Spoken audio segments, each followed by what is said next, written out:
Hey guys, welcome back to the channel, and it is once again time for us to unbox our RPG crate of the month. That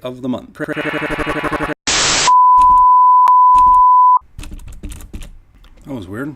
I guess we're still trying to work out some of the technical difficulties. Anyways, as I was saying, welcome back to the channel, and it is time for our monthly unboxing video. This month, instead of the RPG crate that I was doing last month, I will be doing Dungeon Crate, which is a slightly different service. As you can see, the box is kind of interesting looking. It looks kind of like a treasure chest with dwarven runes on the side here. I might actually try and translate that at some point, but for now I don't know what they say. So let's go ahead and take our sharp object and open this bad boy up. So, first in the box, we've got our postcard with a list of all the things inside of it. Now in other boxes, this would also contain the month's theme, but from looking at Dungeon Crate, it doesn't appear that they have themed months. They just have the crates themselves. So that's a little interesting and slightly different. Like, you know how Loot Crate every single month has a different theme, like there's fantasy, and then there's power, and then there's fantasy 2, and then there's speed, and that sort of stuff. And like RPG Crate had themes every month too. There was like the Tangled Webs was one, and All That Glitters, the gold one last month. Next up, we've got an adventure. This looks like a very short adventure by the name of Xander's Lost Orb for 3rd level characters, and it's this looks pretty punchy because it's about 7 rooms, each of them nothing very big, and this whole adventure fits into a little pamphlet. Like, it's 4 pages. That's the whole thing. So that's pretty neat. I can't wait to read through that and figure out what's going on with there. Next up, we've got an inspiration token. So this has been done by Deep Dungeon Games, which is an Etsy shop. It's a laser edged, which makes sense. You don't really get that fine of scroll work normally. Yeah, this looks very well done. I'm probably gonna have to unstick it from this paper, but yeah, this is a very well made little token. As a DM, I probably don't have much use for it, because I'm not giving it to my players. I'll probably never get it back. But I'm usually a player in some campaigns, so I might use it in one of those. Whoa, transition. Hey guys, real quick update from the future. This inspiration token that I got out of the crate, definitely a cool token. The piece of paper that it was attached to, also really cool. It is a 10% coupon on any of the Deep Dungeon Etsy shop supplies, which Deep Dungeon are the people who made the inspiration token. So that's pretty cool. I'll probably check out the site and see what kind of products they're selling, and probably end up using it because, I mean, 10% off of something is pretty cool. So yeah, just a real quick addendum to the unboxing. So take it away, past me. A dry erase character sheet with a dry erase marker. What is the official name is an acrylic etched mini character sheet by Advanced Deployment. So it's perfect for very basic stats that you might need for like an NPC or reminders when you're in combat. It includes a spot for your initiative bonus, your level, your speed.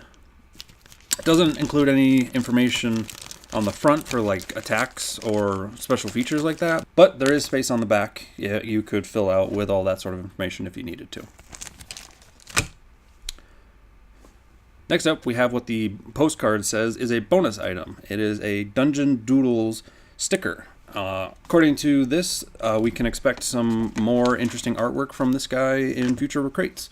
So that's something to look forward to. Next in the box, we've got a pair of Reaper minis. These look to be solid pewter. Reaper is one of my preferred minis suppliers. I have quite a few of their Bones minis that I used for orcs.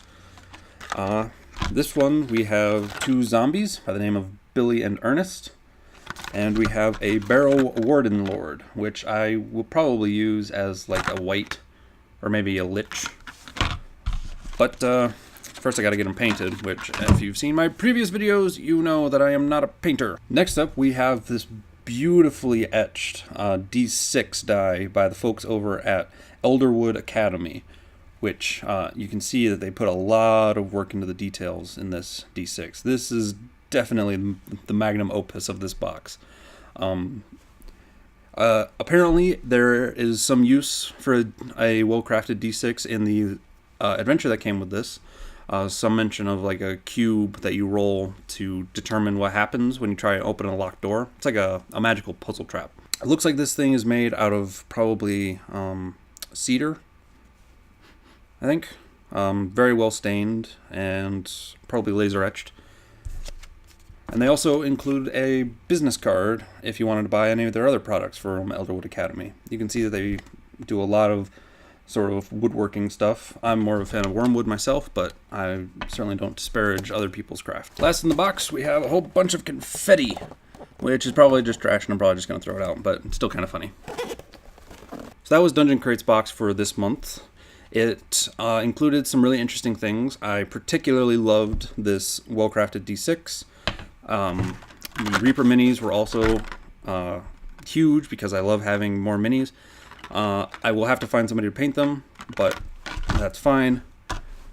And then a couple of interesting things like Tracker, which was neat, and this inspiration token, which I can probably use. At the very least, it looks neat. And this adventure, which I can't wait to look into and see what it's about. Overall, I would give this a pretty reasonable rating. It was cheaper than RPG Crate, and it had a lot more variety. Whereas RPG Crate hit me with this huge Pathfinder tome for 2 or 3 months in a row, this one had a wider variety of lower cost items, which sort of appealed to me a little bit more. I enjoy the variety, not one huge thing and a t-shirt. So yeah, I'm definitely going to do at least one more month of Dungeon Crate, so sort of see what they have going on.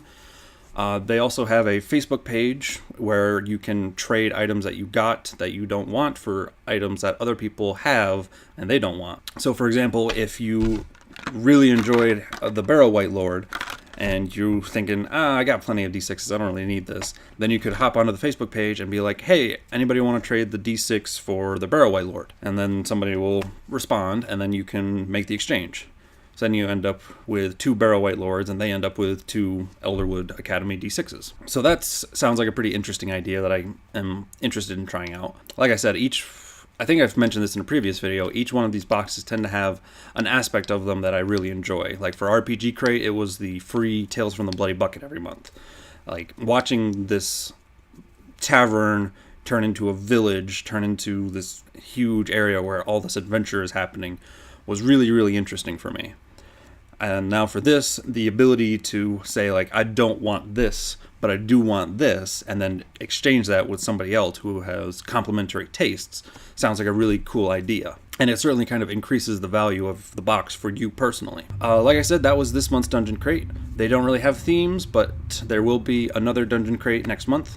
Let me know in the comments below, what did you guys think of this box? Did you enjoy the Elderwood D6 like I did? Did you enjoy some other aspect of it? How do you think it compared to RPG Crate? Were any of you RPG Crate subscribers who got this month's Power of the Arcane box? What came in that box? Let me know down in the comments below. Don't forget to roll your charisma saving throw against the subscription button. I hope you guys all have a lovely day. Keep an eye out for more videos coming in the future, and as always, take care.